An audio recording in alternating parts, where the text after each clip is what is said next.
The International Space Station, ISS, had always been a beacon of human achievement, a place where astronauts from around the globe worked together to advance science and push the boundaries of exploration. But for Commander Sarah Lennox, it had become a prison of fear. It started with subtle things, barely noticeable in the routine of daily life aboard the ISS. Tools misplaced, storage compartments that wouldn't stay shut, strange electrical malfunctions.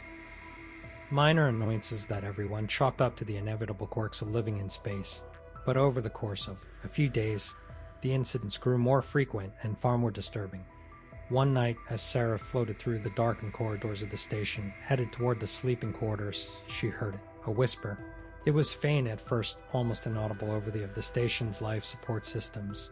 But it wasn't static, and it wasn't the sound of equipment. It was a voice, a human voice, just on the edge of perception. Help me. The Sarah froze in the weightlessness of the corridor, her heart pounding in her chest.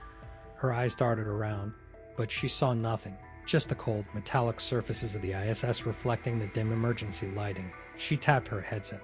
Control, this is Lennox. Do you copy? She whispered, afraid that speaking too loudly might invite the unseen presence closer. After a moment of static, Houston responded. We hear you, Commander. What's the status? Sarah hesitated.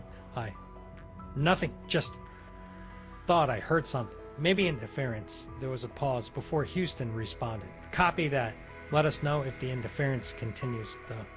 She signed off and forced herself to keep moving, telling herself that it was just her imagination. Space isolation playing tricks on her. But deep down, she knew that wasn't true. Something was wrong. The next morning, Sarah joined her crew. Dr. Kyle Hargrove, the mission's medical officer, and Lieutenant Victor Kaminsky, the engineer, at the central module for breakfast. Both seemed unusually quiet. Do you guys sleep, Sarah asked, trying to shake off the unease from the previous night. Kyle glanced at Victor, who shifted uncomfortably. Yeah, Kyle muttered, stirring his food pack absently. I mean, not really. Weird dreams. And, well, this is going to sound crazy, but I thought I heard something last night. Sarah's stomach tightened. Like what? I heard a voice, he said quietly, meeting her eyes, that said, help me. Victor looked up sharply. Wait, you heard it too? The three of them exchanged glances. This wasn't interference. It wasn't stress. They had all heard it. Over the next few days, the situation worsened. The whispers became more frequent, always the same, pleas for help, desperate and full of sorrow. Equipment began to malfunction in unexplainable ways.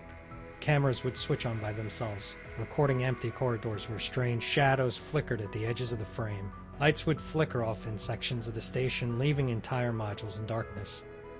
And the whispers, those terrible, haunting whispers, grew louder. Sarah spent hours reviewing the station's logs, searching for an explanation. The ISS was a closed system, after all. There was no one else aboard.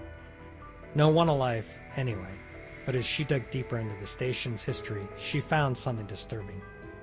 Several years before, during a routine resupply mission, an accident had occurred. A fire had broken out in one of the supply modules as it approached the ISS, and though most of the crew had been evacuated in time, one astronaut, Commander Alexei Volkov, had been lost. The official report stated that his body had never been recovered, and it was believed he had perished in the flames. But Sarah found an old communication log buried deep within the system, a final transmission from Volkov. It was garbled, full of static, but she could make out a few words. Trapped. Help. Not alone. As Sarah played the recording again, the lights in her module flickered. A cold chill filled the air, and the hairs on the back of her neck stood on end. She turned slowly, and there, floating just outside the reach of the dim light, was a figure. It was faint, almost transparent, but she could see the outline of an astronaut suit. Charred, broken, and twisted. The helmet was cracked, and through the shattered visor, a pair of hollow eyes stared at her, pleading. Help me, the figure whispered, its voice echoing through the small space. Please, don't leave me here. Sarah's breath caught in her throat. She couldn't move, couldn't speak. All she could do was stare at the ghostly figure of Alexei Volkov, the man lost to space and fire, now trapped between worlds. In that moment, the ISS felt impossibly small, a tomb drifting through the endless void of space. The air, was thick with an oppressive weight, as if the very station itself had become haunted, a prison not only for the living but for the souls lost in its orbit. Sarah blinked, and the figure was gone, leaving only the cold emptiness of space behind. But the whispers remained, growing louder with each passing day, until it was all she could hear. And as the ISS floated through the darkness, far from Earth and far from help, Sarah realized the terrible truth. They were not alone on the station. It never had been. The ghosts of the past, of those who had died in the silent reaches of space, had followed them, haunting the corridors, seeking release. But out here, in the endless void, there was no escape, only the whispering voices of the forgotten.